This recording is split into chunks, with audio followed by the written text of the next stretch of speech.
lokasinya. Wah, ini lagi direnov nih. Tempat spare part mobil-mobil gitulah guys. Kalau orang punya Vespa, masa depannya terang. Kenapa? Karena bunyinya terang.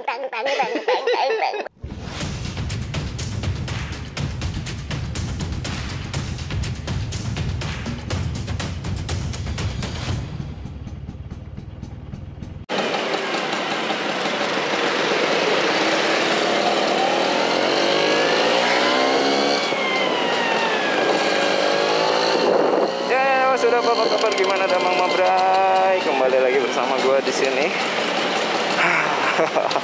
Ini tadi habis isi bensinnya dan berasa banget capeknya angkat Vespa. Jadi bikin standarnya tuh kayak pas mau naikin standar gitu kayak rada pakai otot gitu. Salah teknik gitu sih.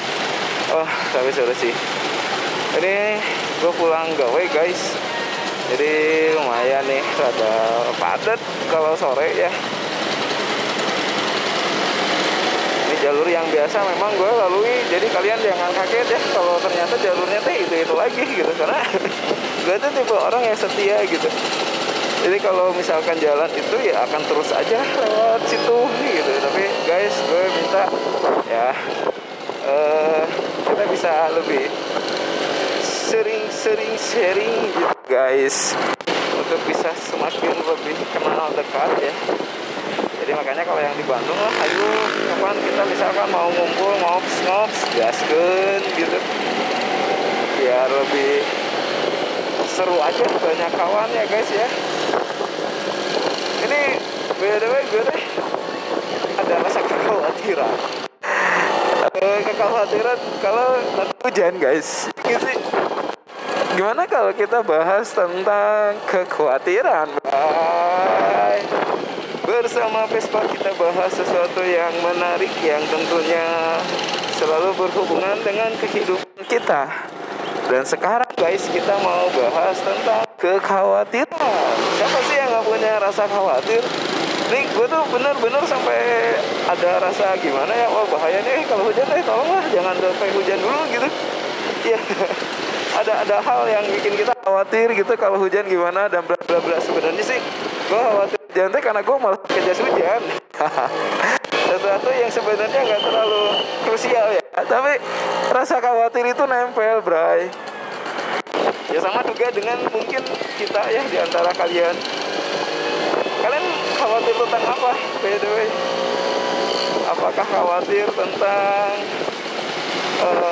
kapan nikah gitu, khawatir tentang kapan punya anak, khawatir kapan punya mobil, khawatir kapan gue bisa beli Pajero gitu ya. Banyak hal-hal yang mungkin kita khawatirkan di dunia ini. Tapi tenang aja bray, lu gak perlu khawatir, lu gak perlu panik berlebihan gitu. Menghadapi kekhawatiran itu cukup satu, lo tenang, pede dan yakin gitu. Kalaupun misalkan ternyata tidak terjadi sesuai dengan apa yang kau inginkan, lo pede aja, lo yakin pasti ada sesuatu yang menarik di sana gitu ya. Nah, hari ini kalaupun misalkan aja ya udahlah, gue udah pasrah aja gitu ya. Mungkin ada satu momen nanti gue ketemu sama artis kali ya, sama-sama menenduh gitu. Atau pas lagi persiapan pakai jas hujan gue nemu duit gitu segepok gitu kan, bisa aja gitu. Jadi nggak perlu khawatir lah ya. Jadi kayak pede-pede aja gitu. Meskipun kayak ya mungkin gini, secara kasat mata gue lihat langit mendung bray, nggak bisa pede gue gitu ya, cara rasionalnya gitu. Tapi ternyata disitulah daya tahan uji kita gitu. Seberapa yakinkah lu gitu dalam menghadapi kekhawatiran tersebut gitu. Ya antara kan pasti hitungannya berapa persen lu pede dan enggaknya gitu kan. Kayak lihat kalau menu gini mah kayak 70-30, kayak 70 pasti hujan, 30 kayaknya enggak. Ya siapa tahu gitu di kedepan mah bakal kayak gimana juga kita nggak tahu kan. Yang kita hadapi itu hanya hari ini gitu kan. Jadi iya, bagi gue sih do the best aja kayak gini. Selagi bisa maju gitu, jangan nongkrong dulu, jangan parkir dulu, jangan tiduran dulu gitu. Bener nggak? Jadi ya kita butuh kebijakan ya, lebih ke bijaksananya dari si kitanya ini sih guys. Ya jadi ya pasti bakal ini. Nanti kita akan lebih belajar. Kenapa tuh? Lebih belajar bagaimana kita menghadapi fenomena yang mungkin bagi kita tuh nggak yakin pisan lah gitu. Tapi ternyata dari ketidakyakinan itu kita bisa belajar bahwa oh ini rencananya mah gitu. Maupun misalkan kita gagal sedikit gitu. Oh dan ternyata ya memang harus ngalamin kegagalan tersebut gitu. Jadi kekhawatiran itu menurutku gue sekarang ya bukan sesuatu yang menakutkan gitu. Justru kekhawatiran ada mungkin bisa bikin si kita teh lebih bijak, supaya kita bisa lebih aware gitu, supaya kita bisa memikirkan hal-hal apa sih langkah prepare-nya. Kayak gini nih hujan, oh iya gue udah ready kok jas hujan gitu. Ada banyak hal yang masih bisa kita pikirkan sama-sama gitu. Jadi dengan gak perlu panik yang berlebihan, kita bisa menikmati perjalanan gitu tanpa harus ada gerasak gerusuk gitu ya, kekebutan yang gak jelas itu yang mungkin nanti dampaknya bisa merugikan orang lain. Jadi ya kita hadapi aja, enjoy aja ya. Udah ada di titik aku berserah. Kuserahkan, kupasrahkan hidupku sepenuhnya. Ya kayak gitulah. Ini by the way kita ada di jalur yang mau ke alun-alun Bandung. Ini jalan Otista ya. Otista atau Dewi Sartika ya? Otista belakang tadi ya. Ini jalan Dewi Sartika, betul. Itu alun-alun guys. Enak banget lah kalau malam deh. Itu ada bakso juga di situ. Ini Bandung di sore hari ya memang kadang macet, kadang ramai, kadang padat gitu. Tapi ya seburuk-buruknya situasi tempat kita berada ya, tetap bagi gue Bandung teh punya value yang bikin gue betah gitu. Bikin gue tuh lebih enak aja. Di samping dari cuacanya kali ya, terus budayanya gitu, budayanya udah nggak bikin gue kaget gitu. Jadi udah enjoy aja gitu. Ini di depan alun-alun, biasa di sini ramai banget nih. Dulu distro di Plaza Parahyangan tuh bejibun. Lu beli baju distro-distroan tuh di sini dulu. Banyak sekali jajanan-jajanan juga. Kalau dulu mah alun-alun tidak seindah dulu sekarang ya. Iya. Dulu mah gimana sih? Pokoknya dulu alun-alun tuh tidak seindah sekarang, betul-betul. Sekarang tuh udah lebih tertata, lebih rapi, lebih bersih gitu. Jadi untuk foto-foto tuh enak lah. Rekomendasi gitu kalau orang yang dari luar Bandung mau jalan-jalan ke sini, gaskeun. Seru, tempat parkir banyak kok sebenarnya. Kalau kalian misalkan ada banyak isu-isu tentang parkir yang ditembak langsung mahal gitu ya, digetok mahal, nggak perlu takut, guys. Ada kode polisi lagi, kenapa harus ditakutin gitu. Kalau misalkan gitu ya udah, lo mobilnya disimpan di hotel gitu, terus kesininya pakai Gojek gitu lebih worth it sih, dan lebih seru aja, nggak capek juga gitu kan ya. Ini lokasinya, ini lagi direnov nih. Nanti kita masuk ke Jalan Bancuy. Itu tempat spare part mobil-mobil gitulah guys. Jadi kalau misalkan kalian butuh spare part yang harganya bisa lebih di bawah, kalian harus coba datengin daerah sini.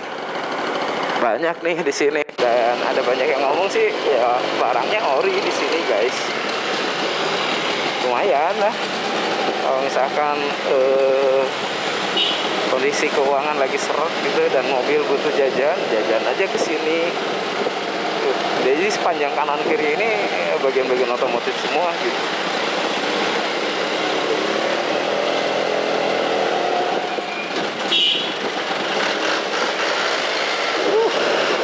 Pak.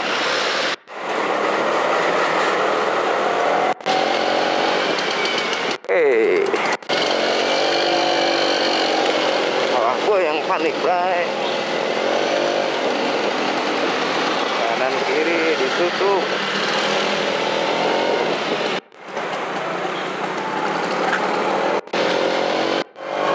Nah ini nih yang suka banyak yang bandel tuh di sini, bray. Tuh dilarang putar belok ya, putar belok, putar balik. Banyak aja yang putar balik deh. Itu yang bikin padat dan macet.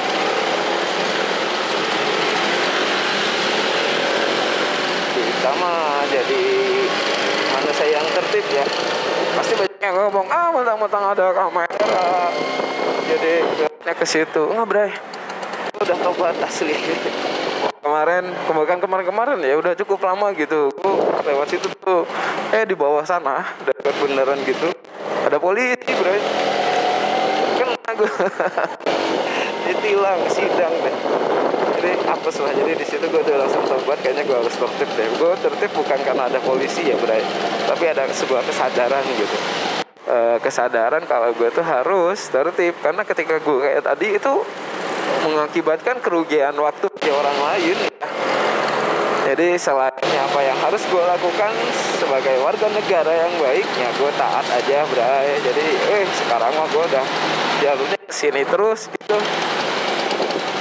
Setelah ditilang tersebut gitu, lumayan gue sidang di mana ya lu gue. Jadi intinya kan memang bisa sidang di tempat katanya biar cepat gitu ya. Tapi gue pilih sidang di lokasi di Jalan Jawa apa gitu, gue lupa.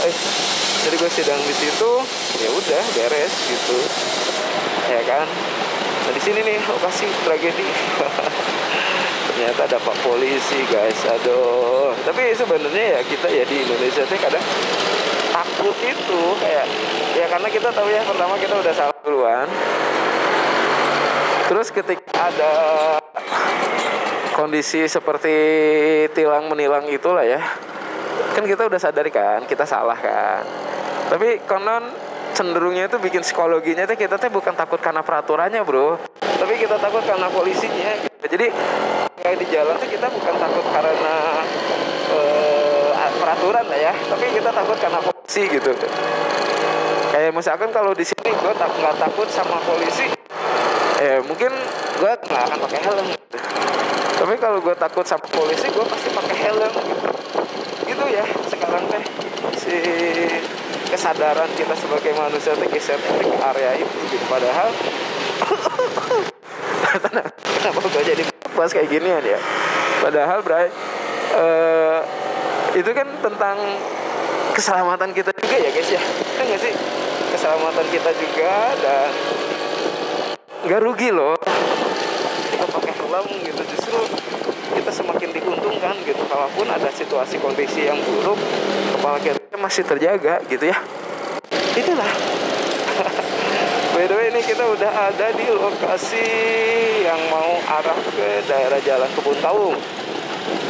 Depan sana itu stasiun kereta api yang biasa ya di Bandung, bukan yang biasa, yang cukup terkenal gitu. Biasa orang ke sini naik kereta, nah naiknya di sini gitu, guys ya. Maksudnya biasa tuh. Seru ini, bro, asli. Padatnya luar biasa, apalagi kalau weekend ya. Kanan kiri itu orang yang parkir, yang nyebrang, yang jajan, yang makan, yang tidur, yang ngobrol tuh padat sekali. Yang nyebrang. Jadi kalau di sini benar-benar latihan kesabaran sih asli. Tapi asik gitu ya, asik ya, guys. Di Bandung macet-macetan pun nggak terlalu berasa panas sih, karena ya jam sore ya. Karena kalau siang tuh jam 1 jam 2 gimana rasanya? Aduh, karena saat ini lagi sore nih, jam berapa ini? Jam 4:30 lah.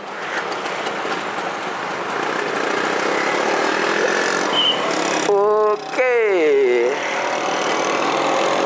Aduh, kayaknya sudahi saja dulu ya videonya ya, guys ya. Thank you banget nih udah nonton video ini, udah klik video ini, udah nemenin gua. Kalaupun ada salah-salah kata, sorry, tolong dimaafkan. Dan gua yakin kita bakal jadi pribadi yang lebih baik lagi. Tetap temenin gue riding baik pagi maupun sore, temenin OTW ke kantor maupun balik dari kantor. Dan gue doain supaya kalian semua bisa terus bahagia dan cita-cita kalian tergapai dengan sempurna.